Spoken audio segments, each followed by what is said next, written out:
नमस्कार दोस्तों, SMD channel के अंदर आपका बहुत बहुत स्वागत है।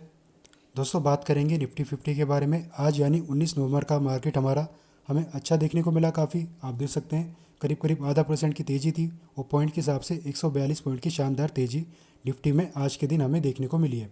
अब दोस्तों, कल यानी कि 20 नवंबर को क्या हमारी स्ट्रेटेजी रह सकती है, कहाँ पर सपोर्ट है, कहाँ पर रेजिस्टेंस है और किस तरीके के कैंडलस्टिक पैटर्न हमें देखने को मिले चार्ट पर, उन सब के बारे में हम बात करेंगे।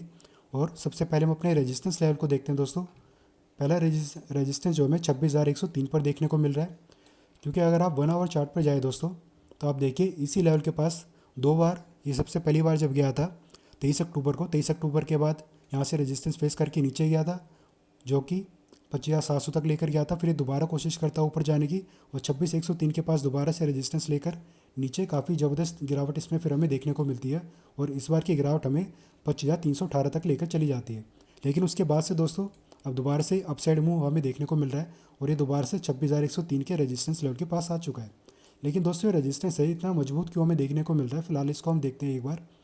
अगर हम 1 आवर चार्ट पर जाते हैं दोस्तों, 23 अक्टूबर का अगर आप डेटा देखेंगे तो यहाँ पर आपको 12:15 बजे की जो कैंडल है दोस्तों, एक स्पिनिंग टॉप कैंडलस्टिक पैटर्न देखने को मिल रहा है आपको।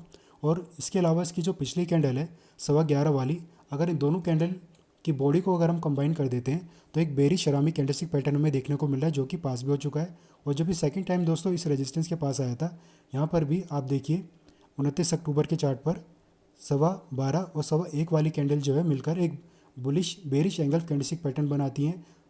तभी दोस्तों ये काफ़ी मजबूत हमें रेजिस्टेंस देखने को मिला है, क्योंकि बड़े टाइम फ्रेम पर कोई बेरिश या बुलिश कैंडलस्टिक पैटर्न बनता है तो उसके जो एक्यूरेसी है दोस्तों 70% या कभी कभार उससे ज़्यादा की हमें देखने को मिल जाती है। तो अभी के लिए दोस्तों ये बहुत ही ज़्यादा मजबूत रेजिस्टेंस हमें देखने को मिल रहा है। लेकिन इस बार जो है बिल्कुल अपने रेजिस्टेंस के पास जिस तरीके से पहुंचा है, ऐसी उम्मीद है कि हो सकता है इसका ब्रेकआउट ये कर सकता है 26,103 का। और अगर हम ऑप्शन चेन के डेटा पर देखें दोस्तों जाकर, तो हम अपने सेकंड रेजिस्टेंस की अगर बात करें तो 26,200 पे हमें सबसे ज़्यादा कॉल राइटिंग होते हुए देखने को मिल रही है, यानी कि सबसे ज़्यादा ऑपरेटर अब 26,200 पर हमें देखने को मिल रहे हैं। ऑप्शन ये ओ जो डेटा होता है दोस्तों, आप देख सकते हैं यहाँ पर ज़्यादा पोजीशन हमें देखने को मिल रही है। तो 26,200 फिर ऐसे में दोस्तों हमारा नेक्स्ट रेजिस्टेंस रह सकता है। लेकिन फिलहाल के लिए जो सबसे मजबूत रेजिस्टेंस रहेगा वो 26,103 का है, यानी कि 26,000 आप 100 मान के चलिए। वहीं अगर हम सपोर्ट की बात करें दोस्तों तो 25,856 आज जहाँ से मार्केट घूमा है ये हमारा एक सपोर्ट लेवल है दोस्तों। और अगर हम थोड़ा सा 30 मिनट के टाइम फ्रेम पर जाएं तो दोस्तों यहाँ पर भी, और 30 मिनट के अलावा दोस्तों 15 मिनट को भी हम देख लेते हैं तो 25,856 के पास आकर आप दोस्तों देख सकते हैं कुछ कुछ हद तक हैमर कैंडलस्टिक पैटर्न यहाँ पर हमें देखने को मिले।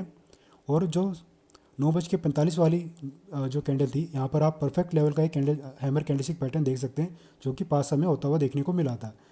तो इसका मतलब ये है दोस्तों, यहाँ पर एक अच्छी खासी बाइंग साइड में पोजीशन बनती हुई हमें देखने को मिली है 25,856। लेकिन आप 25,800 तक का सपोर्ट मान के चलिए। और इसके बाद दोस्तों जो हमारा नेक्स्ट सपोर्ट निकल कर आ रहा है जो कि थोड़ा सा मजबूत है, वो है हमारा 25,900।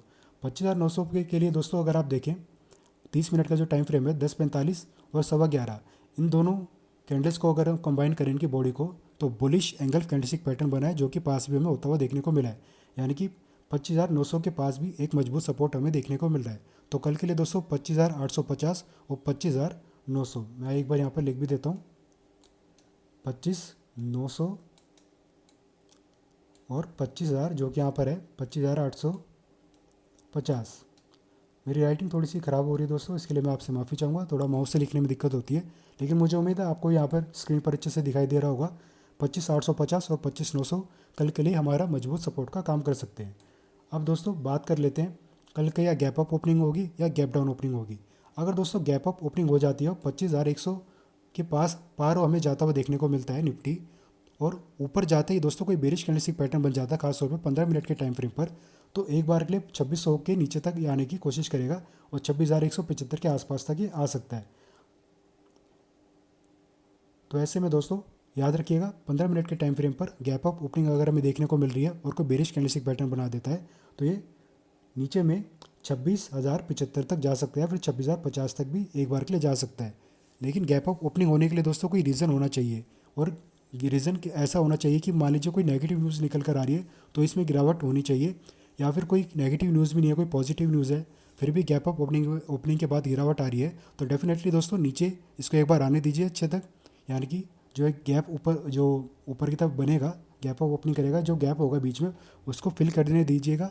उसके बाद कोई बुलिश कैंडलस्टिक पैटर्न बने तभी आप यहाँ पर बाइंग साइड में अपनी एंट्री करने के बारे में विचार कर सकते हैं। अदरवाइज़ दोस्तों गैप डाउन ओपनिंग अगर हमें देखने को मिलती है तो हम देखते हैं 25,900 के पास ओपनिंग हो रही है या फिर 25,850 के पास। जहाँ पर भी ओपनिंग हमें देखने को मिले तो पहले हम देखेंगे 15 मिनट के टाइम फ्रेम पर कोई बुलिश कैंडलस्टिक पैटर्न बन जाए और वो पास हो जाएगा, तभी हम यहाँ पर एंट्री करके चलेंगे। तो दोस्तों कुछ इस तरीके से आपको ट्रेडिंग करनी है। वैसे तो मुझे यकीन है आपकी पर्सनल कोई ना कोई स्ट्रेटजी रहेगी, लेकिन जो कैंडलस्टिक पैटर्न के बारे में हमने यहाँ पर जो बात करी है, जहाँ पर हमने मार्क कर रखे अपने सपोर्ट और रेजिस्टेंस, इनको आप जरूर ध्यान में रखिएगा। ये आपको डेफिनेटली दोस्तों कल के दिन बहुत ही ज़्यादा मदद करेंगे ही करेंगे। तो फिलहाल के लिए दोस्तों इस वीडियो में इतना ही।